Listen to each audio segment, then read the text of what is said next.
والله طبعا يعني بسم الله الرحمن الرحيم. والله الحمد لله طبعا انا مبسوط بيها جدا. طبعا السنه اللي فاتت يعني دي تاني سنه ليا. السنه اللي فاتت كنت واخد احسن لاعب في مصر، وكنت احسن جناح في مصر السنه اللي فاتت، والسنه دي جايب في احسن جناح.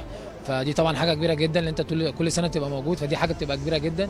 فانا مبسوط، وكل سنه ببقى عايز اكتر من السنه اللي قبلها. فاتمنى ان شاء الله السنه الجايه اكون موجود في السنه الثالثه واخد احسن واحسن كمان ان شاء الله. انت النادي الاهلي الافضل على طول. يعني النادي الاهلي طول ما انت بتلعب في النادي الاهلي طول ما انت هتبقى الافضل على طول. يعني انت عندك لعيبه النهارده 6 او 7 لعيبه موجودين، الافضل والهداف واحسن لاعب في مصر واحسن وينج واحسن نص ملعب. انت عندك كل حاجه واحسن جون، فانت عندك كل حاجه موجوده من النادي الاهلي النهارده. فدي حاجه كبيره جدا، وان شاء الله مزيد من بطولات عشان نقدر نيجي هنا تاني ونيجي نفرح مع بعض كلنا، والجمهور يبقى مبسوط مننا ان شاء الله. يا عبد الله بقى على العالم بقى، خلاص احنا خدنا نص العالم بقى، عايزين واحده اكتر عشان نبقى ابطال العالم، عشان نكون حققنا كل حاجه ان شاء الله في الاهلي.